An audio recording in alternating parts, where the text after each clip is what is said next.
Hello, I wanted to share with you my personal story of grief. Grief first came to me as a young woman when my mother tragically became ill, and she was ill for such a long period of time that the grief I felt at her loss was stretched out over many years with an agonizing sense of grief that slowly she left us. She was afflicted by dementia, Parkinson's, Alzheimer's, all mixed up together. So over a long period of time, I gradually lost a little bit more of her every single day. And as a young woman, that loss, it still lives with me today. There were so many milestones that I came upon and she wasn't there. But I felt so lucky, so very lucky, that all the years that I had shared with her, she was a wonderful, kind, just simply fantastic mother. So I felt that I had no right to wallow in my grief.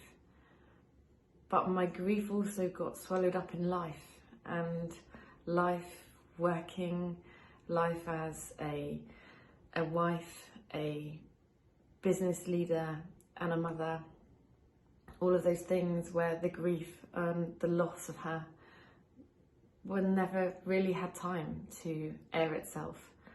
And all these years later, of course, that grief still wells to the surface sometimes. And then, of course, latterly, having had my father live with us since he was 87, he had become a profound sense of one of our family, one of the five, not the visited occasionally, but here every single day from dawn until dusk, a needed and wanted part of our family.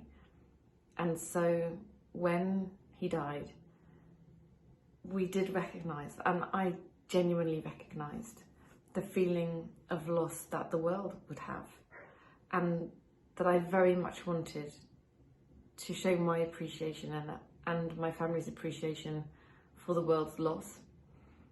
But it didn't detract from the fact that there was raw loss and grief, and that raw loss and grief can be incredibly isolating.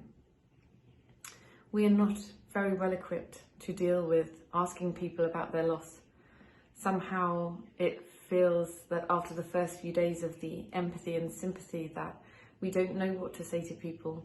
And I've never blamed anyone for not asking me or not understanding, because the truth is, until you have gone through such grief and such loss, it's difficult to truly appreciate how someone else can feel. So I never ever want anyone else to feel responsible for my grief.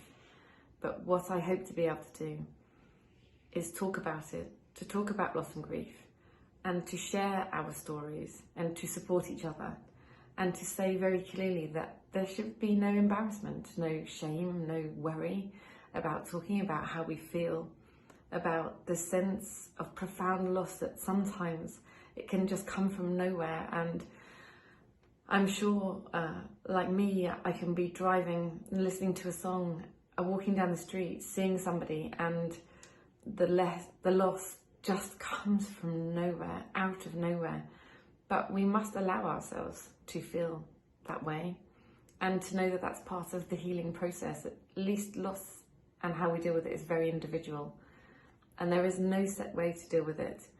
But at least let's allow ourselves the kindness and humanitarian connection of understanding how it feels where we can, and for empathizing and sympathizing with those who have gone through loss and feel loss, but not having any expectation that anyone must know how we feel. We need to also make it easier for people to come in and ask us. So I hope that what I can give you genuinely is hope. My father left an incredible lasting legacy of hope for the world, and it is our responsibility to ensure that that legacy of hope lives on in all of us.